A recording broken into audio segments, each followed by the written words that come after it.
Okay, Assalamualaikum warahmatullahi taala wabarakatuh. Pada hari ini kita akan belajar bab baru, iaitu mengenai sebatian karbon. Iaitu bab kelima Bab kelima kita akan belajar mengenai sebatian karbon. Okey. Namakan dua sebatian karbon sebenarnya jadi yang merupakan barang ekspor Malaysia yang memberikan sumbangan besar kepada ekonomi negara. Apa dia? Okey, yang pertama, inilah yang kamu tengok ni, petroleum ni kan. Petroleum ni antara bahan ekspor Malaysia yang utama, yang memberikan kekayaan lah kepada kita kan. Hasil utama kita ialah petroleum. Kemudian gas asli. Okey, jadi yang kita tengok ni, yang mana di laut mereka menggali petroleum ni untuk dapatkan petroleum. Jadi itulah antara sebatian karbon yang kita pakai hari-hari. Selepas ni kamu tahulah bahawa ia adalah petrol tu adalah sebahagian daripada sebatian karbon. Okey, karbon ni dalam bab ini kita akan pelajari beberapa kata kunci. Kamu akan temui perkataan-perkataan ini. Antaranya ialah pertama, sebatian karbon organik, yang mana kamu akan dengar nanti. Sebatian karbon bukan organik, kita karbon, hidrokarbon tepu, hidrokarbon tidak tepu, alkana, alkena, sumber tenaga alternatif, sumber tenaga boleh baharu, alkohol, pengesteran. Jadi kamu kena tahulah apa maksud-maksud semua ni dalam bab ini, barulah kamu betul-betul faham. Bukan sekadar tahu tengok nama sahaja. Okey, lemak tepu tu apa dia, lemak tak tepu, minyak sawit, minyak sirung, asid lemak, glycerol, hidrolisis, pengemulsian, saponifikasi, tindakan pencucian sabun dan pengurusan yang lestari. Jadi bila mana habis bab ni, diharapkan kamu fahamlah setiap kata kunci ni apa dia maksudnya. Okey, kita mulakan dengan pengenalan sebatian karbon. Sebatian karbon dalam alam. Okey, sebatian karbon ialah sebatian yang mengandungi unsur karbon. So C ni adalah dia punya simbol dia kan. Karbon dia bahasa Inggeris CARBON. So kita singkatkan dia C, simbol dia. Sebatian karbon dapat dibahagikan pada dua. Satu, karbon organik. Satu lagi, karbon bukan organik. Okey, karbon organik ni, nama pun organik, dia berasal daripada benda hidup. Contohnya apa dia? Karbon petroleum, daripada petroleum. Petroleum ni daripada mana? Daripada dinosaur dulu yang dah mati. Lalu dia terperangkap dalam kawasan yang tidak terlap, dia membentuk minyak kan. Minyak tu last sekali kan disedut naik ke atas kan, naik ke atas dan diproses menjadi petroleum. Jadi petrol lah. Okey. Jadi dia berasal daripada benda hidup, daripada dinosaur tu kan. Sutera kan daripada ulat sutera kan, dan juga arang kayu. Arang kayu ni daripada pokok-pokok yang zaman dahulunya yang dah tenggelam dalam tanah, lama ditimbul lama-lama dia membentuk arang kayu. Okey, jadi sebatian organik ni, karbon organik ni daripada benda hidup. Manakala yang sebatian bukan organik ni, dia berasal daripada benda bukan hidup. Contohnya batu kapur. Batu kapur ni pada batu hidup tak? Batu bukan daripada benda hidup jadi tapi dia ada unsur karbon, C tu kan. Jadi dia adalah sebatian karbon bukan organik. Maksudnya dia berasal pada benda yang bukan hidup, batu.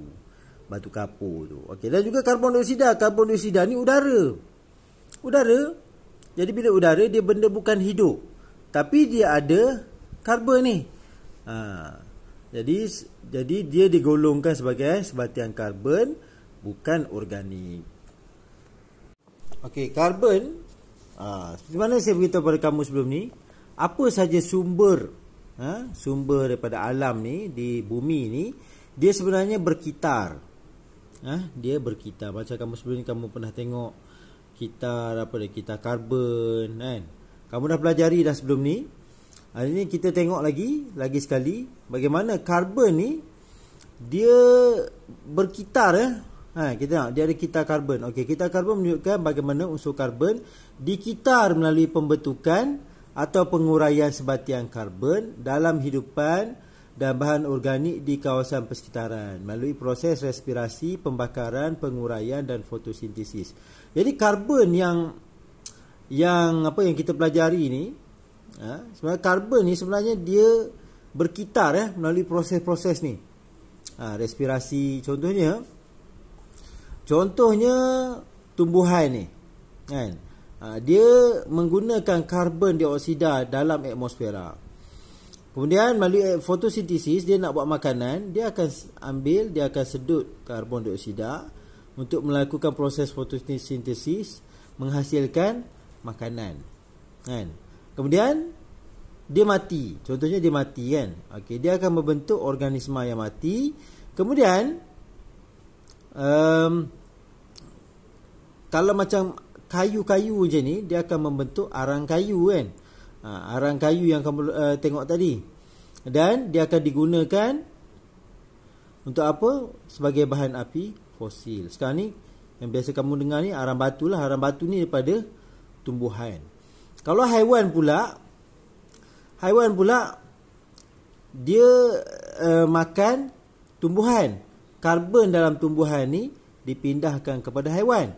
Haiwan ni bila mati, dia akan membentuk bahan api fosil. Dan bila mana bahan api fosil ni digunakan dalam enjin, karbon monoksida akan dilepaskan semula. Karbon juga kan. Karbon akan dilepas semula ke udara, membentuk karbon dioksida. Okey, kalau haiwan ni pula, kita pun berespirasi kan. Bila mana kita sedut oksigen, dan kita keluarkan apa? Kita akan keluarkan karbon dioksida. Itu pun akan dilepas ke atmosfera.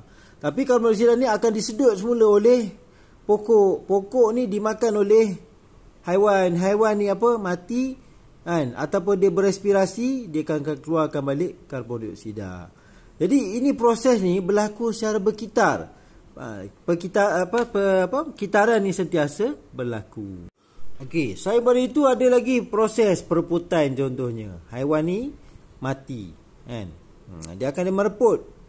Mereput, dan juga proses pereputan tu akan mengembalikan karbon ni ke udara. Dia akan jadi balik karbon dioksida. Jadi proses ni kalau kamu tengok, kalau kamu perasan, dia berlaku macam adanya satu kitaran. Jadi inilah kitaran, sebab itulah kita panggil dia kitar karbon. Kitar karbon ni sebenarnya kita dapat tengok bahawa unsur karbon tu, C yang disebut C tu, karbon tu dikitar melalui pembentukan, penguraian sebatian karbon dalam hidupan dan bahan organik di kawasan persekitaran.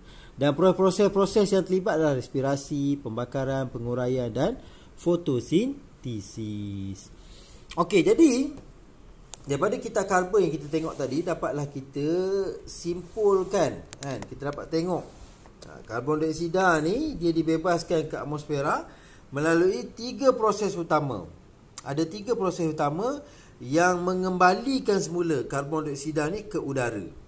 Okey, yang pertama sekali respirasi kan. Respirasi ni yang mana? Yang ni kan. Haiwan ni termasuklah kita bernafas kan. Kita melakukan respirasi, kita melakukan pernafasan kan. Bila kita sedut oksigen dan kita lepaskan balik karbon dioksida ke udara kan. Itu yang berlaku. Itu adalah punca utama bagaimana karbon dioksida ni dikitar. Karbon tu sendiri dikitar, dibebaskan ke atmosfera melalui proses respirasi. Semua hidupan termasuklah haiwan, tumbuhan dan mikroorganisma. Okey, pembakaran. Sebenarnya kamu tengok ni, pembakaran bahan api fosil membebaskan karbon dioksida ke dalam atmosfera. Fenomena semula jadi seperti letusan gunung berapi, pembakaran hutan juga membebaskan karbon dioksida ke dalam atmosfera. Jadi, yang biasa kamu pakai ni apa dia? Ni, kereta ni mengeluarkan asap kan? Asap ni daripada pembakaran petrol. Pembakaran petrol. Jadi, petrol, kalau kamu tengok ni, prosesnya di sini. Kan? Yang dah mati ni akan membentuk bahan api fosil. Kemudian bahan api fosil ni dibakar oleh apa? Enjin kereta ni. Dan enjin kereta ni dia melepaskan balik karbon dioksida ke udara. Sebab itulah dia berkitar, dia masuk balik ke udara. Kan? Begitu juga dengan pembakaran hutan semua tu akan mengembalikan karbon dioksida ke udara. Okey, kemudian satu lagi proses yang mana mengembalikan semula karbon dioksida ke udara adalah apa dia? Penguraian. Ianya berlaku di sini. Okey, bila mana organisma ni mati, ditanam dalam tanah, berlakunya pereputan. Jadi, badan-badan haiwan ni akan direputkan, membentuk sebatian amonia dan juga dilepaskan. Disebabkan proses tu ada mikroorganisma untuk menguraikan ni. Jadi mikroorganisma ni melepaskan apa? Karbon juga, karbon dioksida ke udara. Jadi ini mengembalikan bahan-bahan yang dah mati ni kepada mana? Ke udara, mengembalikan karbon ke udara. Okey, semasa proses perebutan oleh bakteria dan kulat pengurai, karbon dioksida dibebaskan ke atmosfera. Karbon dioksida diserap daripada udara oleh tumbuhan hijau untuk menjalankan proses fotosintesis. Jadi, tumbuhan ni dia nak menghasilkan makanan, dia kena jalankan proses fotosintesis. Dan syarat nak jalankan proses fotosintesis ni, dia kena ada cahaya. Dan satu lagi, dia kena ada karbon dioksida. Maka barulah proses fotosintesis dapat dihasilkan.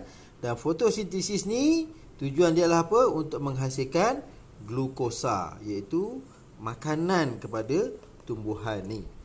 Okey, kepentingan proses fotosintesis termasuklah membolehkan tumbuhan hijau membuat makanannya sendiri.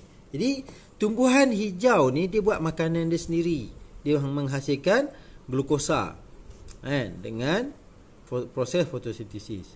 Membekalkan makanan kepada haiwan. Jadi kita contohnya manusia ni, kita makan sayuran, tumbuhan.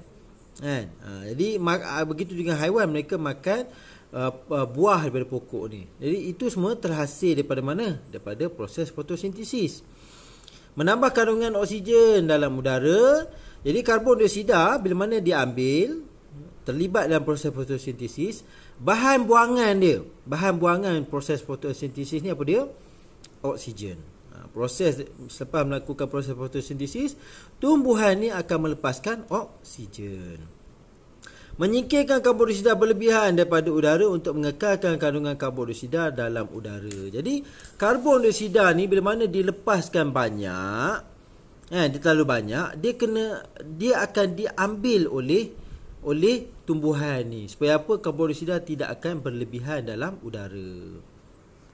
Okey, kita pergi kepada sebatian yang pertama, iaitu sebatian hidrokarbon. Okey, sebatian hidrokarbon ni adalah sebatian karbon organik. Okey, seperti mana saya cakap tadi, karbon organik adalah karbon yang berasal daripada unsur benda hidup. Contohnya dinosaur, dia benda hidup. Tumbuhan. Jadi hidrokarbon ni dia adalah karbon organik. Jadi kita dapat tahulah bahawa bila mana disebut saja organik, dia adalah daripada benda hidup. Dia terdiri daripada unsur karbon dan hidrogen. Sebab itulah kita panggil hidrokarbon. Dia ada karbon, dia ada hidrogen. Okey, sebatian hidrokarbon daripada sumber semula jadi. Pembentukan sebatian hidrokarbon daripada unsur semula jadi adalah seperti gambar rajah ni. Kamu tengok ni lah. Mana hidupan laut yang mati terbenam di dasar laut. Kemudian bila mana dia mati, dia akan terurai. Bila mana dia akan terurai, dia terurai. Jadi sisa dia tertanam jauh dalam dasar laut di bawah lapisan tebal batu dan lumpur. Jadi bila mana dia tertanam jauh ke dalam ni, ada lagi tekanan, ada lagi macam-macam macam haba melakukan tidak balas terhadap dia. Jadi akhirnya dia akan membentuk petroleum. Okey, penggabungan kesan tekanan oleh lapisan pasir dan lumpur, haba yang diserap daripada persekitaran dan proses penguraian oleh bakteria mengubah sisa tu menjadi petroleum dan gas asli. Okey. Kemudian ini untuk macam haiwan. Kalau tumbuhan pula macam mana? Berjuta-juta tahun dahulu, sisa tumbuhan mati tertanam secara semula jadi dalam tanah. Jadi bila mana dia tertanam tu, dia tertanam lama. Bukan setahun dua ya, jutaan tahun. Jadi sisa-sisa itu semakin jauh ke dalam tanah di bawah lapisan batu yang tebal. Jadi disebabkan apa? Tekanan, haba yang diserap dari sekitaran, proses penguraian. Jadi ini akan menukar tumbuh-tumbuhan ni membentuk apa dia? Arang batu. Hidrokarbon jugalah. Jadi proses ni mengambil masa yang lama untuk membentuk hidrokarbon.